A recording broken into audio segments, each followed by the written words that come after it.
국제 정치 관측통들 사이에서는 월스트리트 저널을 인용한 타임스 오브 이스라엘의 정보로 떠들썩합니다. 도널드 트럼프 전 대통령이 이란과의 합의 또는 협상에서 미국을 탈퇴시키는 방안을 심각하게 고려했다는 내용인데, 이는 중동 전체의 전략적 균형을 뒤흔들 수 있는 행보였습니다. 더욱 충격적인 것은 같은 시점에 악시오스가 미국 측이 이란과의 협상 장소를 터키 이스탄불에서 오만 무스카트로 변경하는데 조용히 동의했다고 폭로한 점입니다. 이는 단순히 지리적인 변경이 아니라 외교 전략과 지역적 영향력에 대한 깊은 의미를 담은 전환이었습니다. 그렇다면 한때 협상 테이블에서 등을 돌릴 준비가 돼 있던 도널드 트럼프 대통령이 이제 와서 이란 측의 요구를 거의 대부분 수용한 이유는 무엇일까요? 그 해답은 바로 하루 전에 발생한 두 가지 심각한 사건에 있습니다. 언론은 피상적인 부분만 보도했지만 백악관의 마쿠에서는 영향력 유지, 군사적 억제, 그리고 예상치 못한 돌발 시나리오에 대한 냉철한 계산이 오가는 치열한 두뇌 싸움이 벌어지고 있었습니다. 이란이 왜 긴장을 고조시키기로 결정했는지, 그리고 워싱턴이 새로운 위기에 휘말리지 않기 위해 얼마나 전략적으로 대응했는지에 대한 최신 정보가 서서히 드러나고 있습니다. 이러한 움직임의 진짜 본질은 무엇일까요? 그리고 이것이 중동에서 미국의 절대적 우위를 유지하기 위한 이중 플레이일까요? 신문에서 보는 것을 섣불리 믿지 마십시오. 진실은 언제나 언론의 먼지 아래 깊숙이 숨어 있습니다. 새롭고 극적인 전개 하나가 미국 정보 및 군사계를 특히 주목하게 만들고 있습니다. 격추된 무인기 한 대와 불과 몇 시간 사이에 발생한 두 가지 의심스러운 사건은 이란 혁명수비대의 정교한 음모를 드러냈습니다. 어제 이른 아침 이란의 무장보트 여러 척이 말레이시아 연안을 출발해 호르무즈 해협을 막 통과한 유조선 스테나 임페로호에 갑자기 접근했습니다. 이란 무장보트들은 선장에게 감속을 요구하며 선박에 오르려는 의도를 명백히 드러냈습니다. 소식통에 따르면 그들은 선박을 통제하려 했는데 이는 지휘권 찬탈 시도나 다름없는 행위였습니다. 미 해군 구축함이 즉각 개입했고 발포할 필요는 없었지만 가판위 전투 준비 태세의 특수부대의 존재 자체만으로도 강력한 경고가 되었습니다. 이는 더 이상 흔한 위협 상황이 아니라 체계적으로 계획된 납포 시도였습니다. 대중매체들은 이를 상업용 유조선 납치 시도로만 보도했지만 파이낸셜 타임스는 충격적인 세부 사항을 폭로했습니다. 스테나 임페로호는 사실 미군의 군수 지원을 제공하는 임무를 띈 보급선이었습니다. 이는 이란이 우발적으로 행동한 것이 아니라 해당 선박의 항해 경로를 면밀히 추적해왔음을 보여줍니다. 워싱턴의 전략적 군수망의 핵심을 정확히 노린 공격이었습니다. 다행히 미 구축함의 신속한 대응으로 계획은 순식간에 무산되었습니다. 서방 정보계 전체를 극도로 경계하게 만든 움직임 속에서 이란은 워싱턴 행정부 내부를 뒤흔든 두 가지 대담한 군사행동을 감행했습니다. 처음에 테헤란은 스테나 임페로호에 대한 접근이 영해 침범에 대한 경고일 뿐이라고 변명했습니다. 하지만 주목할 점은 이란이 미국의 군사 보급선을 매우 면밀히 추적했다는 사실입니다. 이는 단순한 방어적 조치를 넘어 페르시아만에서의 정교한 현장 통제 능력을 과시하는 능동적인 억제책이었습니다. 거기서 멈추지 않고 두 번째 행동은 긴장을 한층 더 위험한 수준으로 끌어올렸습니다. 자살 공격용으로 특수 설계된 무기인 샤헤드, 139기종의 자폭 무인기가 항공모함 USS 에이브러햄 링컨호를 향해 곧장 돌진했습니다. 관측통들을 경악시킨 것은 이 항모가 바브엘 만데브 해협을 떠난 직후 위치 신호를 비활성화했음에도 불구하고 이란이 능동형 레이더 시스템이나 오만 현지의 지상 정찰 정보원을 통해 좌표를 찾아냈다는 점입니다. 미국의 반응은 순식간에 이루어졌습니다. 5세대 스텔스 전투기인 F-35B 라이트닝 IE 한 대가 항모 갑판에서 긴급 수직 이륙하여 항모로부터 불과 몇 킬로미터 떨어진 곳에서 드론을 격추했습니다. 하지만 혼란스러운 점은 그 후 이란이 이번에는 정찰용 표시를 단 두 번째 드론을 발사했고 미군은 이를 격추하지 않았다는 것입니다. 분석가들은 이것이 테헤란이 워싱턴에 보내는 조용한 메시지라고 해석합니다. 그들은 위치를 알고 행동을 파악하며 다음 행동을 할 준비가 되어 있다는 것입니다. 파이낸셜 타임스에 따르면 이 사건은 이란이 협상을 핵무기 개발 프로그램에만 국한하자고 요구하는 시점에 정확히 발생했습니다.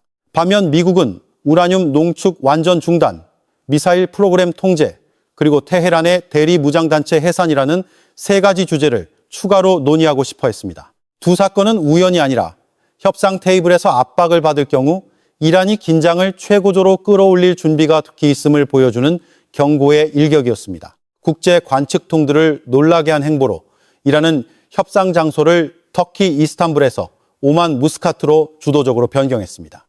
이는 단순히 장소 변경이 아니라 페르시아만이 폭발 직전의 화약고 같은 상황에서 테헤란이 외교 무대에서 동등한 위치를 과시하려는 심리전이었습니다. 이란이 보내는 메시지는 매우 분명했습니다. 그들은 미 항모의 위치를 알고 워싱턴의 군사 보급선을 추적할 수 있으며 유조선을 납포할 준비가 돼 있고 전 세계의 혈맥인 호르무즈 해협을 완전히 봉쇄할 능력이 있다는 것입니다. 이것이 그들이 약자의 입장에서 협상하는 것이 아니라 동등한 위치에서 협상 테이블에 들어서는 힘을 보여주는 방식이었습니다. 미국 측은 군사적 우위를 숨기지 않았습니다. 워싱턴 포스트의 폭로에 따르면 현재 중동에는 항공모함, 호위함, F-35 비행대대, 그리고 이지스 방어 시스템을 갖춘 거대한 미군 병력이 주둔하며 만반의 태세를 갖추고 있습니다. 한편 이란은 서방의 어떠한 강요도 받아들이지 않겠다는 확고한 입장을 고수하고 있습니다. 뉴욕타임스가 테헤란이 핵 원자로 폐쇄와 우라늄 농축 중단에 동의할 수 있다고 보도하자 이란은 즉각 이를 부인하며 미국 측에 우리는 그렇게 하지 않을 것이다. 원자로를 폐쇄하지도 우라늄을 러시아로 이전하지도 않을 것이다. 우리는 과거에 양보했던 것들을 되찾고 있다고 강조했습니다.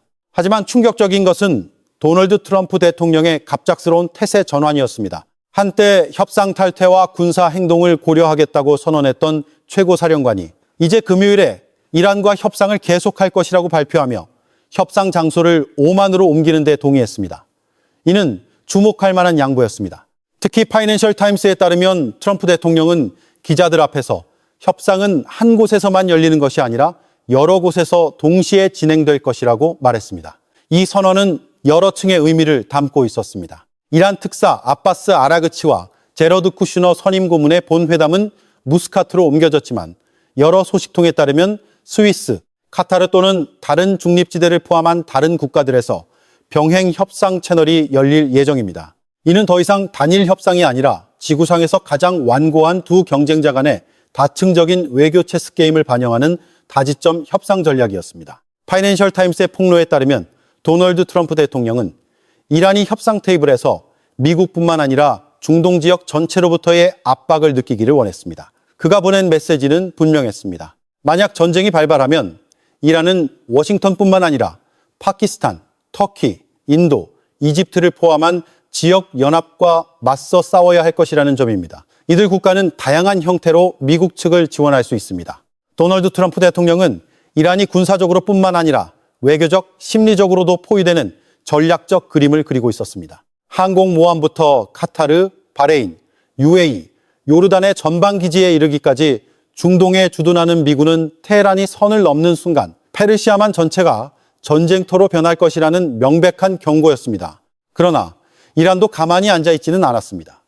협상이 진행되는 와중에도 양측은 화해를 모색하기보다는 위협 수위를 높이고 있습니다. 트럼프 대통령의 유연한 움직임 하나하나는 협상이 실패할 경우에 기습 선제 타격을 준비하는 것일 수 있습니다. 테헤란은 분명한 신호를 보냈습니다. 만약 협상이 불합리하게 길어지거나 미국이 핵 문제 범위를 넘어 탄도미사일 프로그램에 대해 더 깊이 논의하도록 강요한다면 이란은 협상장을 박차고 나가 먼저 행동에 나설 준비가 되어 있다는 것입니다. 목표는 미군 기지뿐만 아니라 이란이 항상 제일의 전략적 적으로 간주하는 이스라엘까지 포함됩니다. 미군 보급선에 접근하거나 USS 에이브러햄 링컨 항모 근처로 무인기를 보내는 것과 같은 행동들은 모두 워싱턴을 떠보고 반격 능력을 과시하며 전쟁이 시작되면 끝이 없을 것이라는 메시지를 전달하는 전술적 의미를 가집니다. 도널드 트럼프 대통령은 당시 국방장관에게 신속하고 강력하며 결정적인 작전 계획을 수립하라고 요구했지만 이란에게 그것은 환상에 불과했습니다. 일단 충돌이 터지면 이는 페르시아만 내 모든 미군 기지로 확산되어 중동 지역 전체를 누구도 통제할 수 없는 전쟁으로 끌어들일 것이기 때문입니다. 미-이란 충돌이 발발한다면 워싱턴을 기다리는 것은 무엇일까요? 정보 소식통에 따르면 최악의 시나리오는 이란 영토에 대한 공격뿐만 아니라 미군이 지역 내 전방기지에서 직접 타격을 받는 것입니다. 이것이 테헤란이 보내고 있는 메시지입니다. 전쟁은 이란 국경 내에 국한되지 않고 전 세계 원유의 25%가 운송되는 생명선인 호르무즈 해협 전역으로 퍼져나갈 것입니다. 이 해협을 완전히 통제한다고 선언함으로써 이란은 강력한 전략적 무기를 손에 쥐고 있습니다. 호르무즈 해협은 페르시아만과 아라비아해 및 인도양을 연결하며 이곳에서의 어떠한 차질도 세계 에너지 시장을 뒤흔들 것입니다. 이란이 이 지역의 해상 항로를 감시하고 심지어 봉쇄할 수 있다는 사실은 전 세계가 극도의 우려 속에서 그들의 모든 움직임을 주시하게 만들고 있습니다. 테헤란의 두 차례 가벼운 경고, 즉 보급선 접근과 미 항모를 향한 무인기 사건만으로도 브렌트유 가격은 배럴당 거의 70달러까지 치솟았습니다. 만약 전쟁이 터진다면 100달러를 넘는 것은 더 이상 가설이 아닙니다. 이 경제적 타격은 미국 경제에 심각한 피해를 줄 수 있으며 이란은 이를 매우 잘 알고 있고 궁지에 몰렸을 때 이용하고자 하는 약점입니다. 한편 도널드 트럼프 대통령은 이스라엘의 단독 행동을 억제하려 애쓰고 있습니다. 최측근 보좌관인 스티브 무누신과 제러드 쿠슈너가 베냐민 네타냐후 총리를 만났을 때 이스라엘 대표단은 평범하게 오지 않았습니다. 이스라엘군 총참모장과 정보기관 수장도 동석했는데 이는 회담 내용이 외교를 넘어 군사작전 준비 성격이 짙었음을 보여줍니다.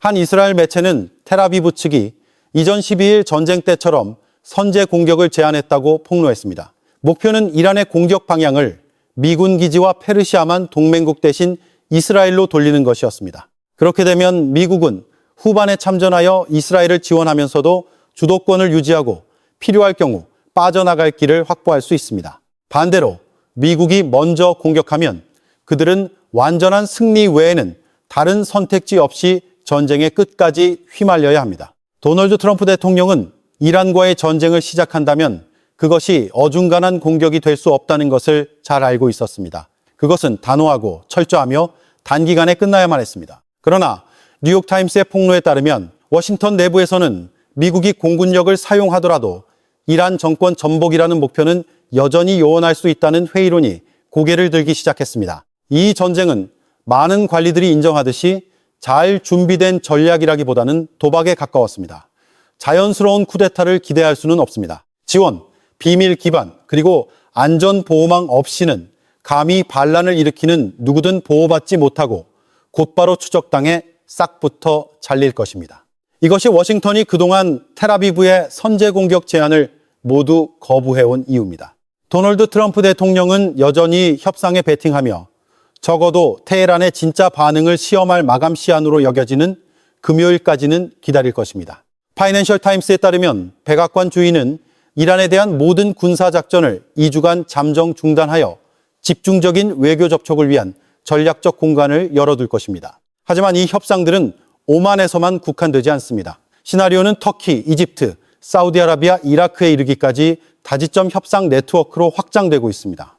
이 장소들은 모두 지역의 핵심적인 정치 안보 중심지입니다. 일부 관측가들은 이것이 마지막 라운드라고 착각하지만 실제로는 외교적 언어로 벌이는 일련의 대결의 시작에 불과합니다. 현재 중동 상황은 마치 방아쇠는 당기지 않은 채 가속 페달만 밟고 있는 군사 시스템과 같습니다. 모두가 자제를 촉구하지만 아무도 발을 페달에서 떼려 하지 않습니다. 이란은 강경하지도 유연하지도 않은 입장을 유지하고 있습니다. 그들은 우방국들의 조언에 따라 대화의 문은 열어두었지만 미국의 군사적 압박하에서는 협상하지 않는다는 절대적인 조건을 고수하고 있습니다. 미국은 여전히 외교의 문을 열어두고 있지만 그 뒤에는 조용히 움직이는 군사 대응이 있습니다. 해석이 필요 없는 메시지입니다. 이란이 협상 테이블을 선택한다면 빨리 들어오고 전쟁터를 선택한다면 그 대가는 결코 싸지 않을 것이라는 것입니다. 긴장이 전혀 완화되지 않는 상황 속에서 이란은 직접적인 군사 공격을 피하기 위해 모든 방법을 찾고 있습니다. 이번에는 상황이 이전과 다릅니다. 테헤란 정권은 눈에 띄게 약화되었고 만약 전쟁이 터진다면 그들은 이전처럼 대리 세력을 통하지 않고 자국 영토에서 직접 총을 들어야 합니다. 테헤란에서 이스마일 하니예를 접대한 직후 이란은 즉각 공격을 받았습니다. 이는 이스라엘이 이제 모든 자제선을 넘어 대담하게 행동할 준비가 돼 있음을 다시 한번 보여준 것입니다. 그뿐만 아니라 최근 12일간의 전쟁 동안 이란은 이스라엘로부터 2차례나 공습을 당했고 그 후 미국도 핵시설에 직접적인 공격을 가했습니다. 국방소식통에 따르면 펜타곤은 이란 전역에 걸친 전략적 목표물들을 대상으로 더 광범위한 작전을 준비하고 있습니다. 테헤란 정권 내부는 기진맥진한 것으로 알려졌습니다. 1981년 암살 시도에서 부상을 입었던 최고 지도자 알리 하메네이는 이제 건강이 눈에 띄게 악화된 모습을 보이고 있습니다. 하지만 이란 지도부가 두려워하는 것은 폭탄과 총알뿐만이 아니라 시위나 쿠데타의 위험입니다. 만약 이란 혁명수비대가 병력을 얇게 분산시켜 여러 공격 전선에 동시에 대응해야 한다면 그것이야말로 현재의 권력구조 전체를 붕괴시킬 수 있는 요인이 될 것입니다. 미국이나 이스라엘의 선제 타격에서 비롯된 쿠데타나 혁명수비대 내부의 균열 시나리오가 가능하기에 테헤란은 상황을 진정시키고 전면적인 대결에 몰리는 것을 피하기 위해 시간을 벌고자 대화 신호를 보내고 있는 것입니다. 도널드 트럼프 대통령은 이 약점을 간파하고 이란이 정권의 생존을 위해 양보할 수 있다고 믿습니다. 그러나 현실은 양측 간의 불신이 회복 불가능한 수준을 넘어섰음을 보여줍니다. 이란은 트럼프가 자신들의 가장 강력한 장군이었던 카셈 솔레이마니의 암살을 명령한 사람이라는 것을 잊지 않았습니다. 그들은 협상이 진행되는 동안에도 미국이 공격을 감행했다는 사실을 잊지 않았습니다. 테헤란이 어떻게 그런 상대를 신뢰할 수 있을까요? 도널드 트럼프 대통령이 재임하고 알리 하메네이 최고 지도자가 권력을 쥐고 있는 한 평화협정 타결 가능성은 거의 0에 가깝습니다. 도널드 트럼프 대통령은 이란과의 긴장 국면 내내 군사적으로 강경한 신호를 보내왔고 지금도 계속 보내고 있습니다. 항공모함, 미사일 방어 시스템, 정예 특수부대에 이르기까지 중동에 대규모로 전개된 미군은 워싱턴이 단순히 말로만 협상하는 것이 아니라 현장의 힘으로 협상하고 있음을 보여줍니다. 이란이 동의할 가능성은 매우 희박합니다. 테헤란은 제재 해제를 대가로 우라늄 농축 프로그램을 일시 중단할 수는 있겠지만 자국의 전략적 억제력의 기둥으로 여겨지는 탄도미사일 프로그램을 포기하는 것은 절대로 받아들이지 않을 것입니다. 문제는 도널드 트럼프가 거대한 군사기구를 동원한 것이 단순히 2015년 핵합의의 새로운 버전을 얻기 위함이 아니라는 점입니다. 버락 오바마 전 대통령이 서명했지만 이후 트럼프 자신이 일방적으로 탈퇴했던 그 협약 말입니다.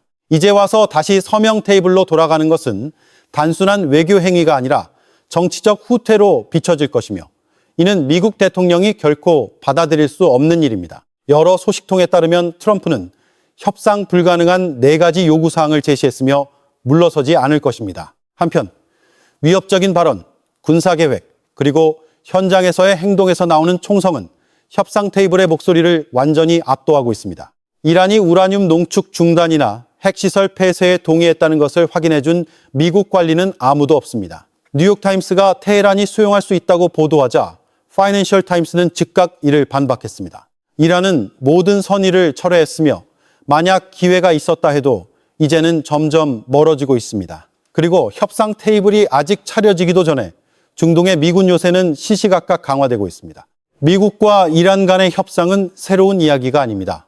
지난 23년간 양측은 테헤란의 핵 프로그램을 둘러싸고 여러 차례 대화 테이블에 앉았습니다.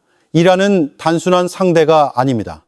그들은 수년간 서방 정부들을 외교적 교착 상태에 빠뜨렸던 경험 많고 계산적인 정예 협상팀을 보유하고 있습니다. 그러나 워싱턴도 초보가 아닙니다. 깊이 있는 전략과 광범위한 대응 네트워크를 갖춘 미국은 외교 무대에서 항상 주도권을 쥐고 있으며 쉽게 양보의 굴레에 빠지지 않습니다. 하지만 현재 모든 평화의 신호는 총성에 묻히고 있습니다. 전쟁 발발 가능성은 지난 10년 내 그 어느 때보다 높으며 판 전체를 바꿀 수 있는 예상치 못한 변수가 나타나지 않는 한 말입니다. 그리고 현실적으로 그 누구도 그런 깜짝 변수에 기대를 걸지 않고 있습니다. 미국 측은 점차적으로 하나의 논리를 구축하고 있습니다. 우리는 아랍 중재를 통한 외교부터 이란에게 스스로 조정할 기회를 주는 것까지 모든 방안을 시도했다. 그리고 도널드 트럼프 대통령이 양보할 때마다 그것은 워싱턴의 인내심을 증명하기 위함이었습니다. 한편 이란은 전쟁이 터지면 이것이 영토 수호뿐만 아니라 현 정치 체제의 존립 자체를 지키기 위한 생사를 건 싸움이 될 것임을 잘 알고 있습니다. 지금 이란을 공격하는 것은 단순히 인프라를 공격하는 것이 아니라 최고 지도자를 포함한 권력의 중심부를 겨냥하는 것입니다. 바로 그 때문에 전쟁이 발발하면 이란은 스스로를 제한하지 않을 것입니다. 그들은 미사일, 무인기, 해군력, 그리고 특히 시리아, 레바논, 이라크에서 예멘에 이르는 대리인 네트워크를 포함한 모든 힘으로 대응할 것입니다. 금지구역도, 경계선도, 후퇴라는 개념도 없을 것입니다. 도널드 트럼프 대통령이 협상을 원하는 것은 단지 이란을 물러서게 하기 위함만이 아니라 자신이 전쟁을 피하기 위해 할 수 있는 모든 노력을 다했다는 메시지를 중동 전체에 보내기 위함입니다. 하지만 그 역시 전쟁이 터지면 그 대가가 결코 싸지 않을 것임을 알고 있습니다. 얼마 전 도널드 트럼프 대통령은 나의 두 번째 임기는 첫 번째 임기보다 훨씬 더 멋질 것이라고 선언했습니다. 대담한 선언이지만 그가 이전에 했던 일들을 돌아보면 전혀 근거 없는 말은 아닙니다. 첫 임기 동안 세계는 가자지구 분쟁의 폭발, 팔레스타인에 대한 논란의 여지가 있는 정책들을 목격했지만 동시에 그가 직접 아브라함 협정의 평화협정을 중재했던 시기이기도 했습니다. 이는 그의 결단력 있는 스타일을 명백히 보여주는 외교 정책을 개인화한 행보로 평가받는 결과였습니다. 하지만 이번에는 모든 것이 이란의 핵 프로그램에만 국한되지 않습니다. 제기되는 질문은 도널드 트럼프가 더 큰 목표, 즉 테헤란의 권력 구도를 바꾸는 것을 향하고 있는가 하는 점입니다. 미국 전략가들의 계산에 따르면 만약 장기적인 전쟁에 휘말리지 않고 이를 해낼 수 있다면 이것은 공화당 내 리더십을 공고히 할 뿐만 아니라 중동의 권력 균형을 미국과 동맹국에 유리한 방향으로 재편하는 역사적인 전환점이 될 것입니다. 미국 국내의 정치적 지원 요소를 빼놓을 수 없습니다. 최근 미국에서 가장 영향력 있는 유대인 로비 단체인 에이팍, 이 에이팍은 다가오는 중간선거에서 친이스라엘 후보들을 지원하기 위해 500만 달러라는 거액의 예산, 패키지를 발표했습니다. 이는 단순히 선거 캠페인을 위한 통상적인 지출이 아니라 의회 의석의 일부만이 재선거에 붙여지는 상황에서 치밀하게 계산된 정치적 행보입니다. 이러한 재정적 영향력으로 에이팍은 각 후보에게 수백만 달러를 쏟아부을 필요 없이 50만에서 100만 달러 정도의 자금 지원만으로도 주요 경합주에서 영향력을 행사하기에 충분합니다. 특히 선거운동 예산이 점점 커지는 상황에서는 더욱 그렇습니다. 이 숫자들 뒤에는 강력한 메시지가 있습니다. 미국 의회 내에서 이스라엘의 입지를 강화하고 도널드 트럼프에게 주도권을 유지시켜주며 이 중요한 시기에 어떤 세력도 공화당을 밀어내지 못하도록 보장하는 것입니다. 트럼프에게 이는 정치적 압력이기도 하지만 그는 압력을 전략적 이점으로 바꾸는 경향이 있습니다. 텔아비브와의 긴밀한 관계를 유지하는 것은 정치적 지지를 확보하는 동시에 중동에서의 행동 반경을 넓혀주어 그가 두 번째 임기 동안 수동적인 입장에 빠지지 않도록 돕습니다. 그의 두 번째 임기는 더 단호하고 덜 조심스러우며 모함 없이 명확하고 직설적인 트럼프 스타일 외교 정책의 족적을 더 깊이 남길 것으로 기대됩니다.